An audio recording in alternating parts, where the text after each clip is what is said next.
CNG car டேஞ்சரா இல்ல EV car டேஞ்சரா? ஒரு பாசிட்டிவா பேசணும்னு பார்த்தா தர்தினியம் பிடிச்ச மாதிரி பேசிட்டு இருக்கேன். இப்பெல்லாம் நம்ம மக்கள் போட்டி போட்டு வாங்குற சிஎன்ஜி கார் ஈவி கார் வெடிக்கிறதுன்னு சொல்றத கேள்விப்படுறோம். எது வெடிக்கும்?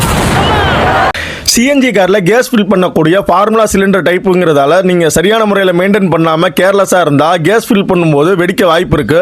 ஏன்னா மற்ற நாடுகளில் சிஎன்ஜி கார் வெடிக்கிறத நம்ம பார்த்திருக்கோம். கூடிய சீக்கிரம் இந்தியாவிலும் வெடிக்க வாய்ப்பு இருக்கு, நீங்க ஒழுங்கா மெயின்டைன் பண்ணாம விட்டா. ஐயோ அரை சொல்லா சொல்றானே. சரி, ஈவி கார்ல என்ன பிரச்சனை வரப்போகுது? அதுல சிலிண்டர் இல்ல, பேட்டரியில சார்ஜ் தானே போட போறோம் அப்படின்னு நீங்க சொல்லுவீங்க. போனுக்கும் தான் நம்ம சார்ஜ் போடுறோம், ஆனா போன் சில நேரம் வெடிக்கிறது இல்ல. பயப்பிடிச்சிட்டான். எல்லாம் டெக்னாலஜி. அதுபோல ஈவி கார்ல ஓவர் சார்ஜோ அல்லது வேற ஏதாவது டெக்னிக்கல் இஷ்யூ வந்தா பத்திக்கிட்டு எரியவோ வெடிக்கவோ வாய்ப்பு இருக்கு. அதனால இந்த டைப் ஆஃப் காரை வாங்க வேணாம்னு நான் சொல்லல, வாங்கினா சரியா மெயின்டைன் பண்ணுங்கன்னு சொல்றேன். என்னோட தனிப்பட்ட கருத்து என்னன்னு கேட்டீங்கன்னா, பெட்ரோல் ஆர் டீசல் தான். இதனால மைலேஜ் கம்மியா இருந்தாலும் பரவாயில்ல, பட் மெயின்டெனன்ஸ் இந்த ரெண்டு காரை ஒப்பிடும்போது கம்மியா தான் இருக்கு. அதனால என்கிட்ட ஈவி பிடிக்குமா இல்ல சிஎன்ஜி பிடிக்குமான்னு கேட்டா நாம எப்பவும் பெட்ரோல் தான் சொல்லிட்டு போயிட்டே இருப்பேன்.